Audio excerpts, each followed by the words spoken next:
Cześć, tu Bartek Czeka ze strony universeofmemory.pl.com. Czy godziny spacer po lesie jest w stanie zmienić mózg? Na to pytanie będę starał się odpowiedzieć w tym odcinku i odpowiedź brzmi tak, w sumie jest w stanie zmienić, ale o tym za chwilę.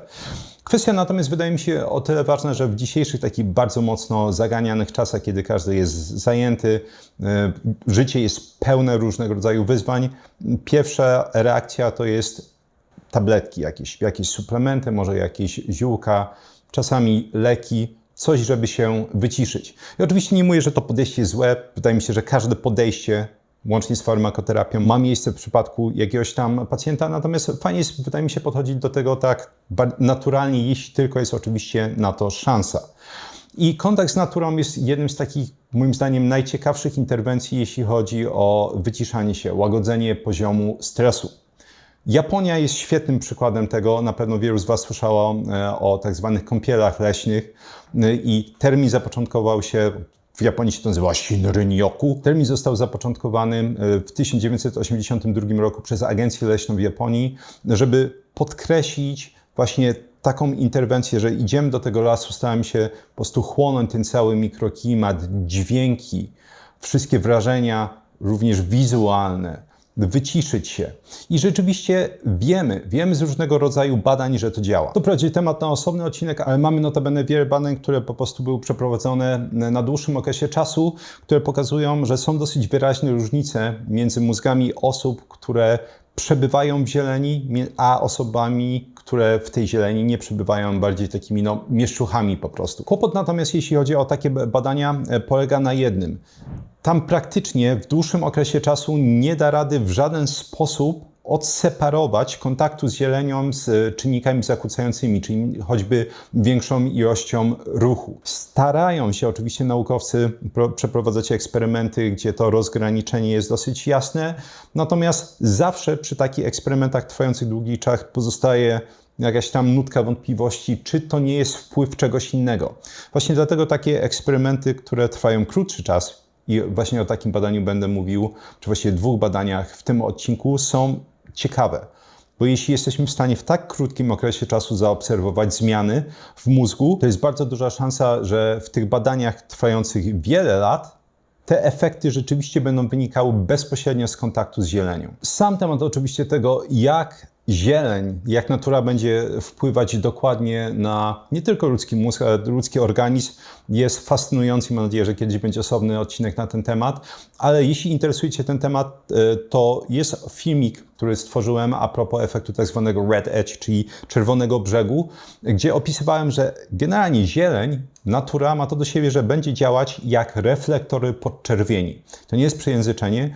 Liście generalnie mają to do siebie, że będą chłonąć między innymi światło czerwone, światło niebieskie. To jest jeden z powodów, dla których w momencie, w którym mamy więcej zieleni w mieście, to temperatura zaczyna spadać. Natomiast będą odbijać światło NIR, czyli bliskiej podczerwieni. Właśnie dlatego, jeśli ktoś chciałby, że tak powiem, naturalnie robić sobie sesję naświetlania takim światłem bliskiej podczerwieni, to wystarczy właśnie pójść gdzieś na łono natury. Oczywiście to jest jeden mechanizm. Drugi, równie fascynujący, to jest działanie fitoncydów. Jeśli nie słyszeliście, to fitoncydy to są takie cząsteczki wydzielane przez drzewa, szczególnie drzewa iglaste, które to cząsteczki mają za zadanie zwalczanie pleśni, zwalczanie grzybów, zwalczanie bakterii. To właśnie one w dużej mierze odpowiadają za taki bardzo ciekawy zapach, kiedy wchodzi się przede wszystkim do lasów iglastych. No i pokazano w badaniach, że wdychanie tychże fitoncydów będzie obniżać m.in. poziom kortyzolu. Także to, co będę opisywać w tym odcinku, żeby było jasne, to jest jakiś ułamek po prostu tego, co będzie się działo w naszym mózgu, co będzie działo się w naszym ciele. Ale mechanizmów, które za tym stoją, jest naprawdę wiele. Przejdźmy natomiast do samego badania, ale za sekundę, bo najpierw taka ciekawostka. To badanie, które zaraz będę omawiać, jest kontynuacją, czy właściwie reanalizą badania, które zostało pierwotnie opublikowane w roku 2022. I w tymże pierwotnym badaniu sprawdzano właśnie, jak godzina spaceru wśród zieleni versus godzina spaceru po mieście będzie wpływała na aktywację różnego rodzaju ośrodków mózgu, czy tak naprawdę aktywność, a nie aktywację. I tam pokazano w w tym pierwotnym badaniu z 2022 roku, że osoby, które spacerowały wśród zieleni, miały obniżoną aktywność amigdala, a więc ciała migdałowatego. Ciało migdałowate ma oczywiście całe mnóstwo funkcji, ale jeśli chcielibyście sobie to zapamiętać w prosty sposób, moim zdaniem najlepiej pamiętać to poprzez etykietę emocje, bo ciało migdałowate będzie reagować na różnego rodzaju emocje. Często się mówi, że przede wszystkim na strach, lęk, ale jest to nieprawda. Chodzi tak naprawdę o jakiekolwiek silniejsze emocje. Również będą to różnego rodzaju emocje związane m.in. z układem nagrody. To może być m.in. przyjemność, taka mocna, ekspresywna, to może być radość.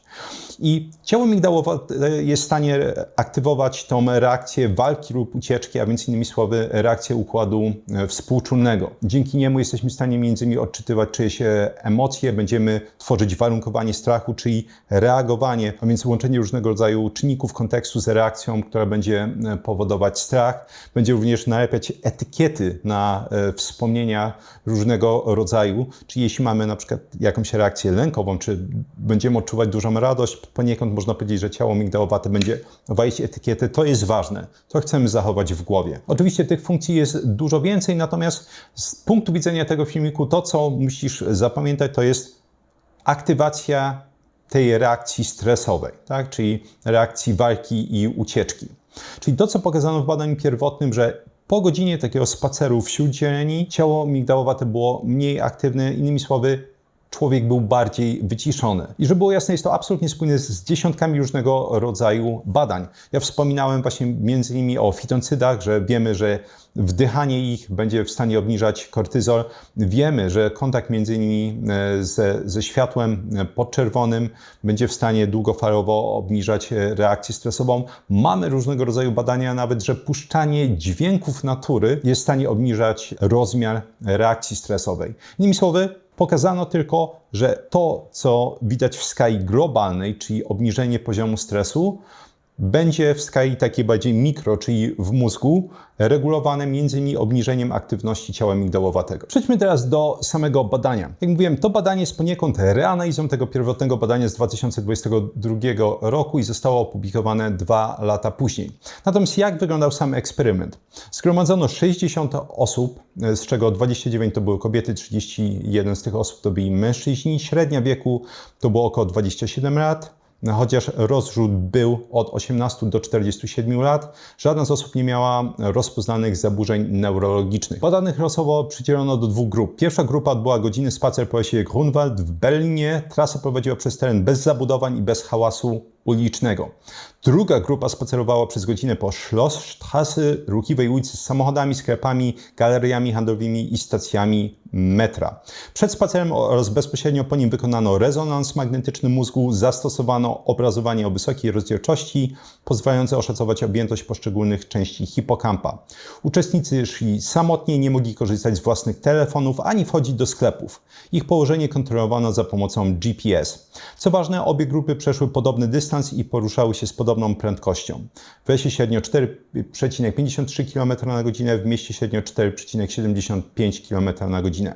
Dzięki temu różnic nie można było łatwo wyjaśnić większą ilością ruchu w jednej z grup.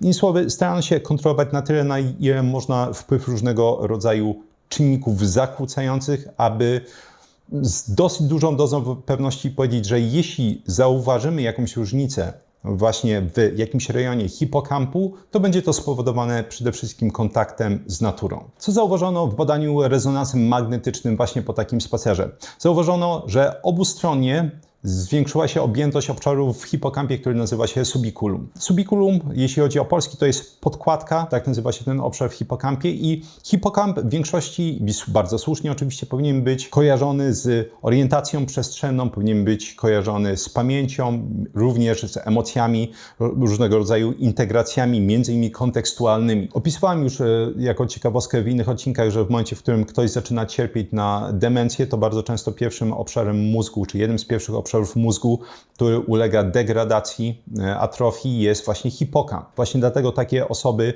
mają kłopoty, jeśli chodzi o utrzymywanie toku rozmowy, nie pamiętają, gdzie co zostawili i również nie wiedzą często, gdzie są. Czyli są właśnie kłopoty z pamięcią, są kłopoty z pamięcią i orientacją przestrzenną. Natomiast subiculum właśnie w hipokampie, ta podkładka jest odpowiedzialna za regulację tej osi HPA, czyli przysadka podwzgórze nadnercza. Czyli innymi słowy, jedna z tych osi, która będzie regulować reakcję stresową. Interpretacja była taka, że zwiększona objętość tej podkładki wpływała na zwiększoną regulację właśnie tej reakcji stresowej. Innymi słowy, człowiek mniej się stresował.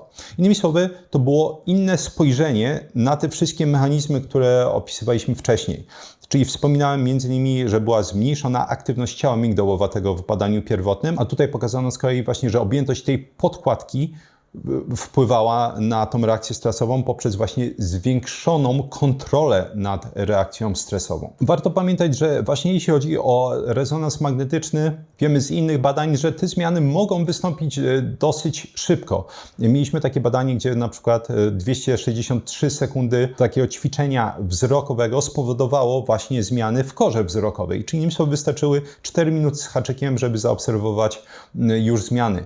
Było badanie, gdzie uczestnicy wykonywali zadanie przestrzenne przez 2 godziny, okolicy 2 godzin i już po tych 2 godzinach rezonans magnetyczny był w stanie pokazać zmiany w hipokampie. Nie oznacza to oczywiście, że zmiany są trwałe, bo mówimy tutaj o jednorazowych sytuacjach, natomiast oczywiście z racji tego, że mamy neuroplastyczność, to jest jedna z cech mózgu, to możemy podejrzewać jak najbardziej, że jeśli będziemy mieć te sytuacje powtarzalne, czyli różnego rodzaju zadania będą wykonywane, albo uwaga, będziemy mieć właśnie kontakt z naturą, to zmiany w mózgu będą jak najbardziej trwałe. I prawdopodobnie właśnie to pokazują między innymi te badania długofalowe, o których mówiłem na samym początku filmiku. Czyli że rzeczywiście są znaczące różnice, jeśli chodzi o różnego rodzaju ośrodki w mózgu, między osobami, które spędzały dużo czasu albo spędzają dużo czasu wśród natury, a osobami, które tego nie robią. Była jeszcze jedna ciekawa kwestia, którą starano się zbadać w tym eksperymencie.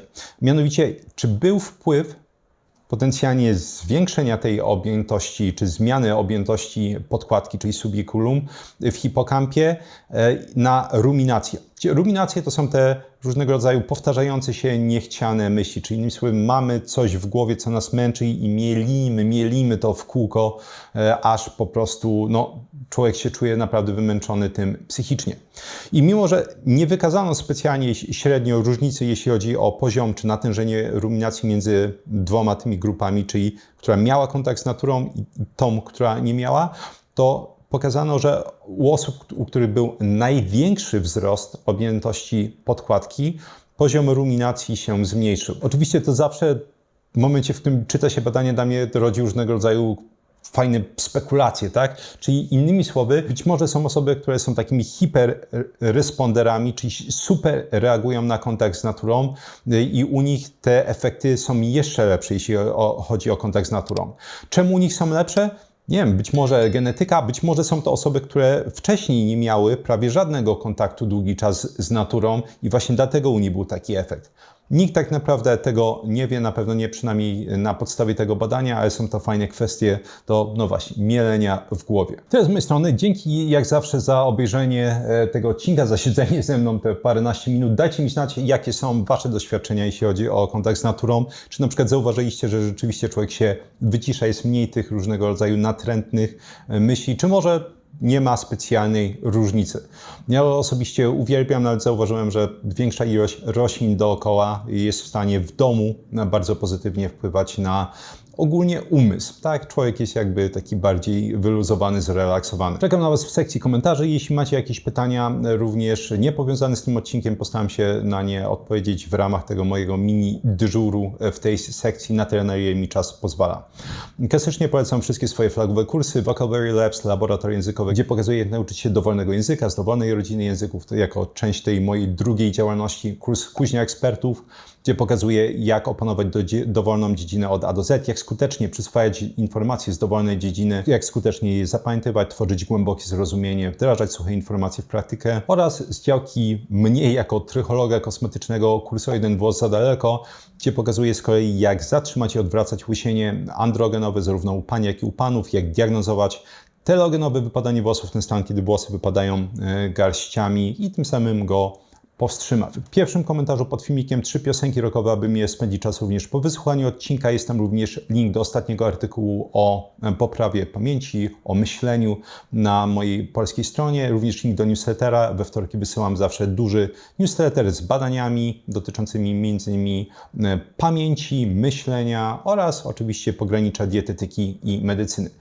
Z kolei w opisie są linki do patronatu, jeśli ktoś chce wesprzeć kanał, oraz linków partnerów kanału. Są to linki zniżkowe m.in. do firm suplementacyjnych, oliwy z oliwek wysokopolifenolowej firmy Numa. Jest to najprostszy sposób wsparcia kanału, bo przy zakupie Ty dostajesz zniżkę, a ja dostaję niewielki po prostu procent tej kwoty zakupu. Jest to najbardziej bezproblemowy sposób wsparcia kanału z korzyścią dla Ciebie. Dzięki jeszcze raz za wysłuchanie tego odcinka i do zobaczenia w następnym.